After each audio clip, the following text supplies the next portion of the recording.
Hey everybody, Whitney here with a Identify and Heal solo episode. And on today's episode, I'm talking about the importance and the value of anger. That's right. There is a time and place for anger, and anger is a natural emotion. Therefore, it's important to not try to fight or suppress anger, to allow for anger, because anger is truly a release of pent up and built up energy inside of us, energy that comes from emotion. So, why is anger important? Well, let's first ask, what is anger? Sounds like kind of an odd question, yet it's important to consider. I saw a graph once about anger as an iceberg that I really liked, because it shows that anger kind of comes like that iceberg tip, and it looks like it's just this one thing, right? Like you scream at someone like, why did you drop that? How could you have done this? And you're expressing anger, you're frustrated. Underneath that frustration is this whole iceberg with a lot of different factors involved, a lot of different pockets of different emotions, different experiences, different thoughts that have built up over time and create this bit of steam being blown off, a bit of an explosion, if you will, an eruption of anger. Now, of course, there are varying degrees of anger.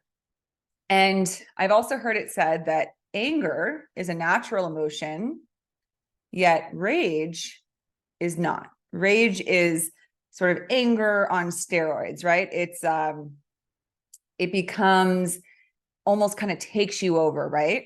It's an indication of when anger has not been expressed a little bit over time. It's built up, until somebody almost kind of, loses sense and touch with themselves and just kind of goes into a fit of rage, right? You've heard that term. And if you've ever seen anybody in a fit of rage, they're almost kind of like, they're gone. Like they're just explosive, reactive, have to let it run its course.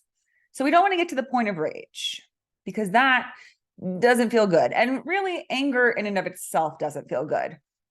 We could discuss this, right? I know that sometimes it feels like anger feels good. When let's say somebody has really frustrated me and I just am getting all heated up and I'm thinking like, man, like how could they have done this? And da-da-da-da. And it feels like they call it self-righteous anger, right? Where you're like, I have a right to be mad. I'm really upset. I'm not discounting feelings.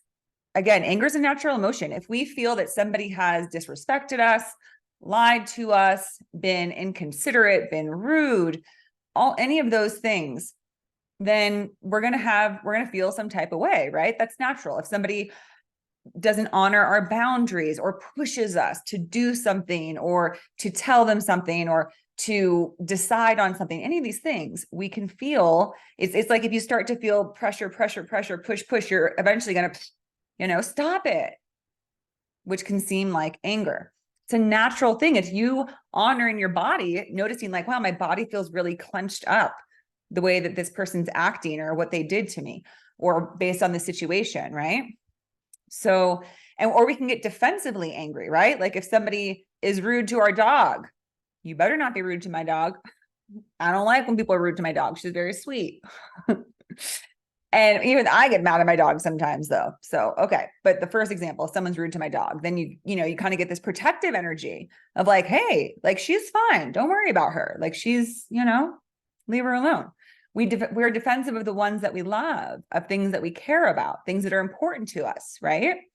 Even if we have a idea or a creative pursuit and somebody maybe insults it or says something negative about it, or once thinks it needs to be done differently, we can, get that fired up feeling of like, wait a minute, like this is making me angry that you're, wanting to change this. Or if we feel like somebody unnecessarily disagrees with us, or, like a heated debate, right? Where you're kind of starting to get a little bit angry about this. You're like, hold on, I feel like you're not listening to my point, whatever it might be. Anyways, there's a lot of reasons that anger comes up. You know this, we've all felt anger. Back to the iceberg analogy, because this is identify and heal, right? What is most impactful, again, everybody experiences anger. It's a natural emotion. Left to its, natural expression, it's not necessarily problematic. Anger is only a problem when it becomes a problem. When it's habitual, chronic, if you're constantly in a state of anger on a day-to-day basis, that's when it's important to look at it, right? That's when people end up pursuing anger management courses or books because they're wondering, why am I so angry? And it isn't because somebody cut them off in traffic. And it isn't because somebody was rude to them on the phone. It's because they have all these things that have built up over time, resentments, frustrations, built up. That's that iceberg. So an important thing to acknowledge when we're talking about identify and heal, the first step is always to be the observer. Identify, right? Then you observe. You're like, okay, when you find a quiet time for yourself, maybe the end of the day, you can say, okay, I got really upset 4 times today.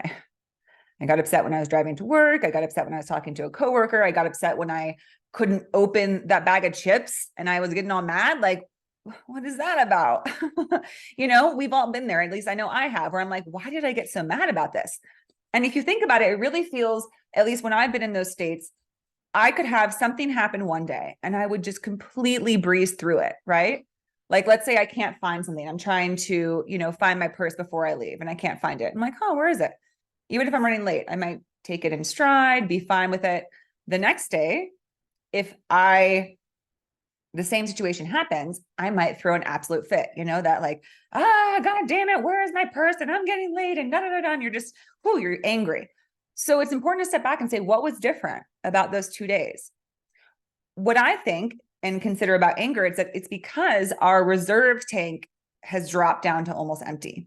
And it's an analogy both ways. Something is empty, but also something is too full. Your reserve tank of patience, of feeling kindness, of love, all positive emotions is low. When your positive emotion tank is full, you're like, oh, it's fine. Have you ever been there where you're like, oh, you broke that? Don't worry, it's fine. We'll get a new one. And again, on another day, when your negative emotions are too high, maybe like all the way up to your neck, the littlest thing can happen. It's like the camel that broke your back. It's not a very nice camel. The straw that broke the camel's back, or like the last drop of water in a pot where you're just like, ah. I worked at a summer camp one year. I was an assistant director on Orcas Island in the San Juan Islands off of Washington State. Amazing experience, beautiful place. And they had all these like camp isms and different like phrases and things they used. And one of them was, your piss pot is full. So when people were getting easily irritable, they were saying you're too full of piss, right? Too many things have pissed you off. And it's that last drop that just overflows the bucket. So that's what's really going on when anger is expressed, right? It's a natural thing. And there's nothing wrong with feeling anger. But when we find ourselves repeatedly getting upset, it's important to check in and say, okay, I am getting angry on a regular basis. I think that maybe I'm not getting my needs met, and look at it, right? Am I getting enough sleep? Did I eat, right? There's an acronym also. I think they use it at camp too. They also use it in 12-step programs. I think it's HALT. That's what it is. You ask yourself, am I hungry? And am I angry? Am I lonely? Or am I tired? Those are 4 big factors that kind of fall into that iceberg, right? Where you're like, like I'm being really reactive. I don't have much patience. I'm being set off by the smallest things. I haven't been sleeping very well. I've been working a ton. I'm hungry. I haven't had time to eat. I haven't really been having social connections. Social connections lead to feelings of kindness, leading to feelings of love and well-being. Humans feel best when we connect with others. If we've been isolated and feeling lonely, we're going to have less of those, again, those positive reserves. Our positive emotion tank is going to be low, and our negative emotion tank can come up, because when those things add up, we're thinking, oh God, I'm so tired. Oh, like I haven't done anything fun. And like, I'm always by myself and I'm lonely and all those things. So you want to check in with yourself, like what's been going on, what's leading to this.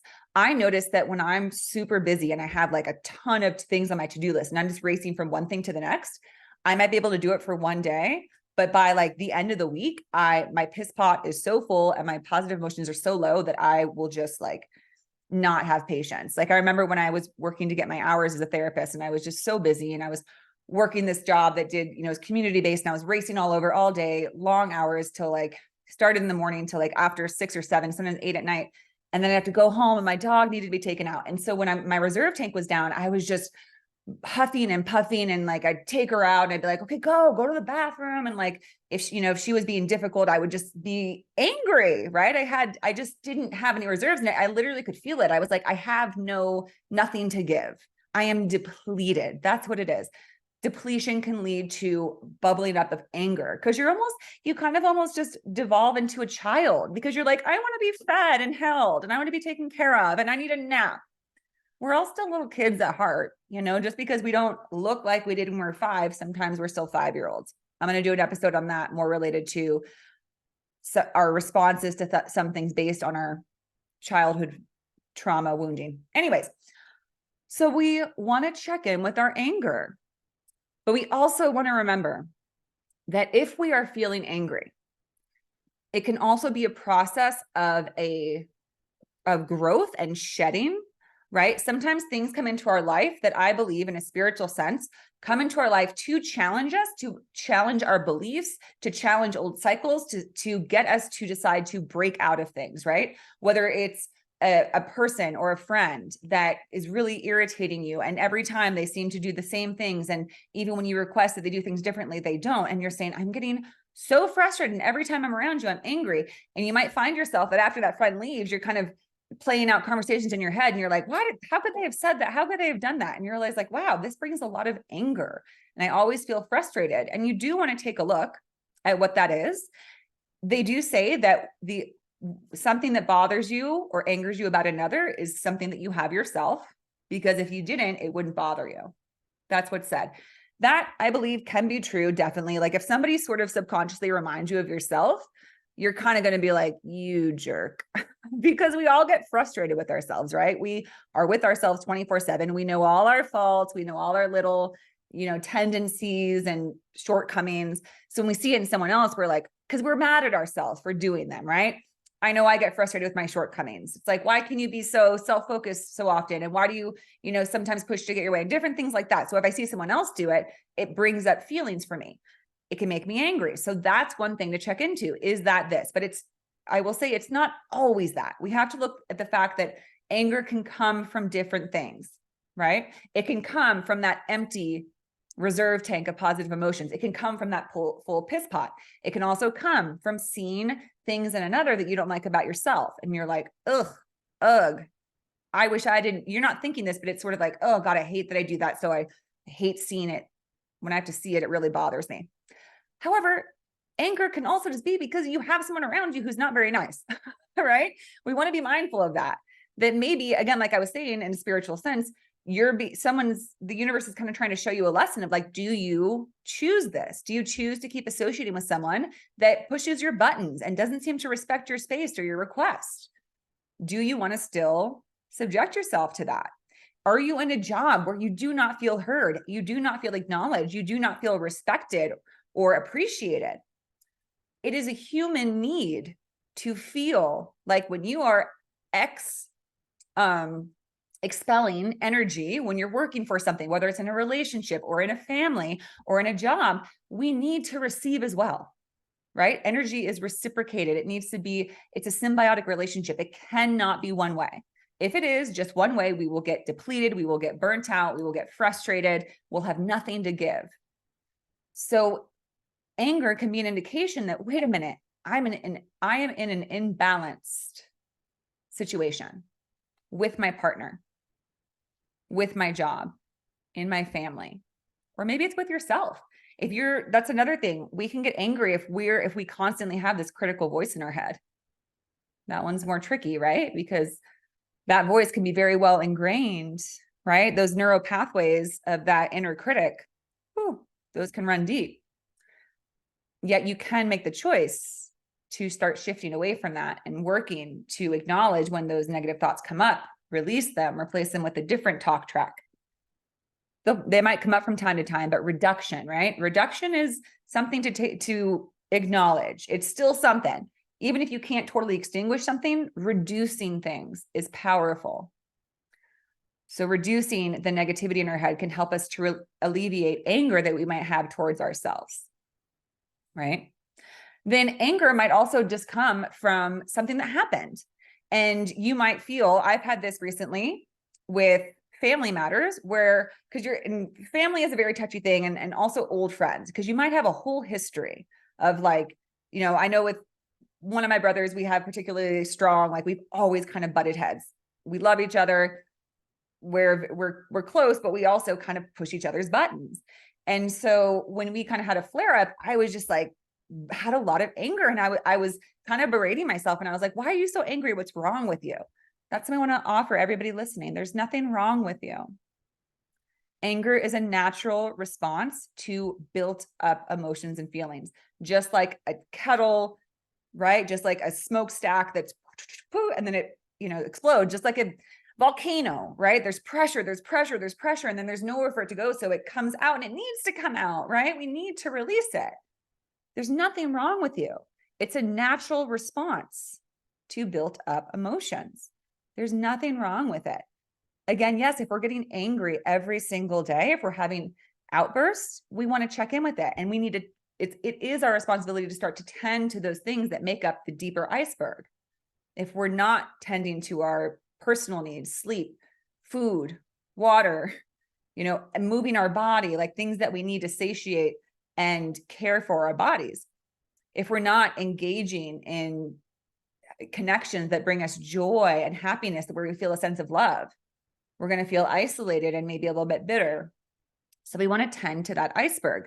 An exercise I'd like to offer anybody is, if you feel like anger has been present in your life, maybe do a little diagram, have a little art project, and draw that iceberg for yourself. I do that a lot with clients. I tell them, go home and put together your iceberg, go through your week and notice, like, wow, today I realized that I was really frustrated about the way that my friend communicates with me. I feel like it's all one-sided. So you can put that in your iceberg, like frustration with communication.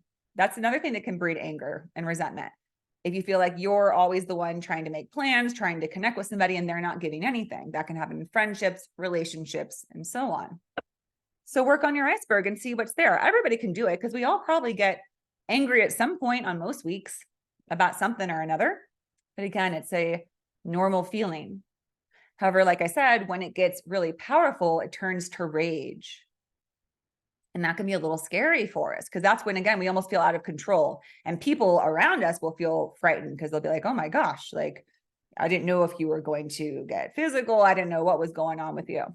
And it doesn't feel good, right? It's almost like there's like this hot, fiery anger, right? You can just feel it through your whole body. And it never feels good to my system. It always feels like a bit of like there's an earthquake starting when I'm getting really angry, and I feel clenched up. My chest feels tight, and I just don't like to be angry. I don't like to feel that way about people. Yet again, sometimes you just have to let it come through, because as I was speaking of before, I don't think I finished my thought. Let's say you have long-term frustrations with your family member. It's almost like something just needing to like burst through, right? It's like this thing needs to come out. It needs to be let loose. And then you can say, okay, I've just been frustrated with him. I don't like that they never really give me credit or treat me this way, or constantly say these kinds of disparaging remarks to me. And it really frustrates me. So we let it come through us, right? Like, just let it come through like a storm, let it out.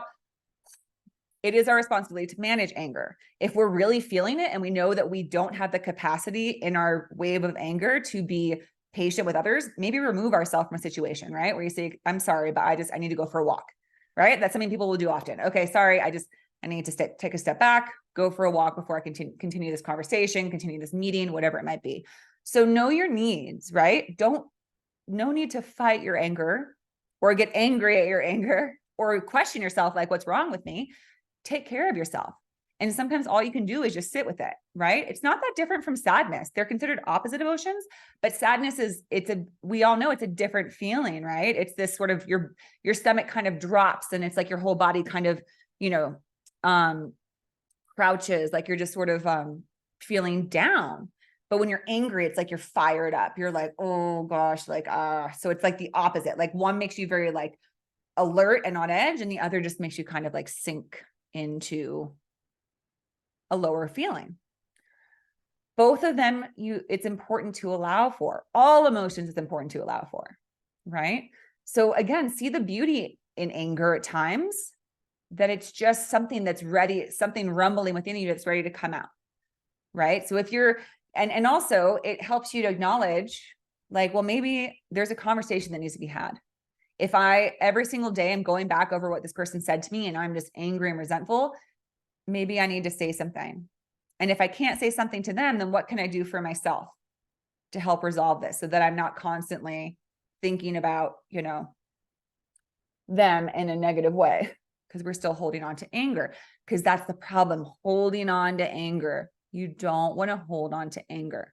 Again, that can result in rage, but it also can just result in, really heavy emotions, really almost like rocks inside your body, where you're just like a lava rock, right? Because anger, again, is fiery. So it's like you just have all these things and it's uncomfortable. So when we like try to stifle our anger, again, like try to fight it and not let it come through, that's not healthy. It's not good for our body or for our emotions, right? So allowing for anger and acknowledging that there's nothing wrong with you, that there's always a reason. And in the moment, you might not be able to take the time to think like, okay, where is this coming from? What is this about? Like, you're not there till you're there, right? Until you're ready to debrief with yourself about this anger episode. You just got to ride through the episode and just say, okay, like, oh my gosh, I'm so angry. And I just want to, like, maybe I need to pace back and forth. Maybe I need to punch some pillows. Punching pillows is a good way to get rage out. Or if you have a nice punching bag, that's even better. Sometimes screaming, right? A good way to, let's get into now, like, how to work through anger. It's kind of awkward if you're in like a full house and you might alarm some people, but like, if you got a house to yourself, scream. If you have a car, get in your car. That's a great place to scream. Scream into a pillow, right? That almost feels better, because like it can feel weird to just kind of like scream bloody murder out loud. But if you scream into a pillow, it's all muffled, but you can get that release of like the throat chakra, just letting it all out and just ripping, just ripping through those emotions, letting them come through. And sometimes all we need is that release, right? Like, again, if we're having just like a really busy day and we feel like we've just been a taskmaster, just checking off one thing after another, and somebody asks us to do something else and we just lose it, we can be like, I'm sorry, I just need to go and shake it off and get it out of my system. So also, exercise is fantastic for anger, right? Like, let's say like you're really pissed off at somebody, but you can't talk to them right now. There's nothing you can do. A really good run or workout, you can dance, again, kickboxing, like punching, like get that, physical exertion out that can help, because you feel emotional and physical relief, right? You feel tired after, and when you're tired, it's harder to feel so angry. You're exhausted, your physical body, which can help to release some of that emotional buildup. So those are great ways. Another thing, sometimes I need to sit down and just like, do some hardcore journaling. I don't know if you can hardcore journal, but I would call it that, when you're just like pounding away at your keyboard, because you're processing, you can get it out. And it's really powerful to verbalize what you're feeling when you're angry. If you're like, I can't believe they said this to me, or they said they were going to call, and I always feel a relief when I get it out, right? On word. And some people like to do the written word, like with a pen or pencil, because that's even more, pen to paper. You're just scribbling, scratching, maybe even just draw like an angry picture, whatever you need to do. Also, talking to somebody. We want to be mindful of who we pick to call when we're angry, because some people aren't going to want to hear us go on a rant, but hopefully most of us have that close friend or people who we know will hear us out with certain situations, right?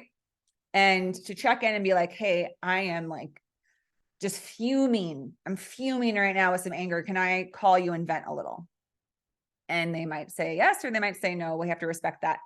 But talking to someone can be really helpful. You can call a therapist, talk to me, talk to a professional about it.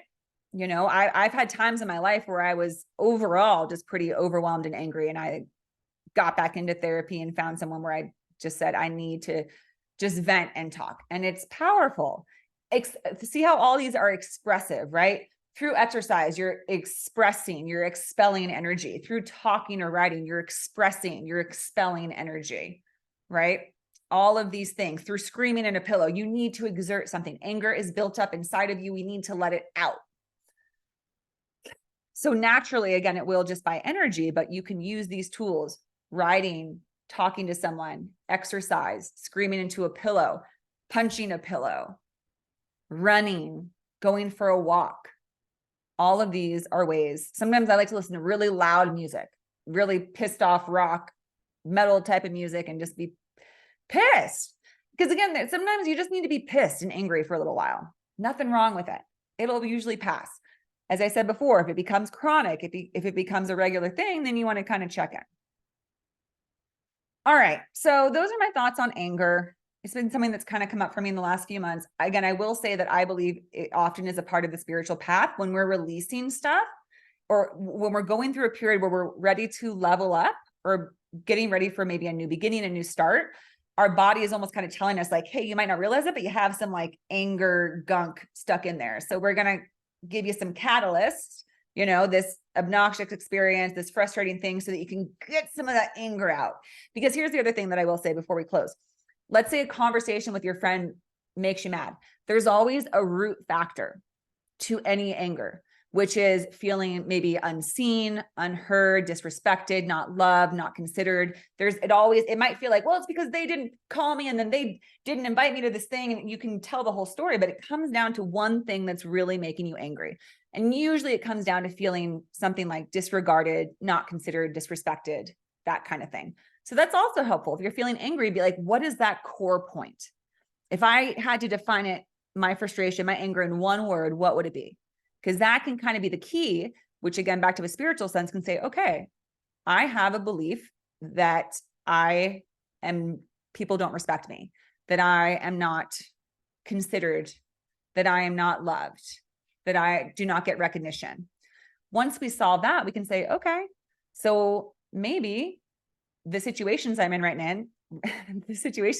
now might not be providing that for me. So maybe I need to move to a different relationship, a different job, confront my family or talk to them about how I'm feeling, so that this anger can pass and I can solve the root cause that's in that iceberg and sail on.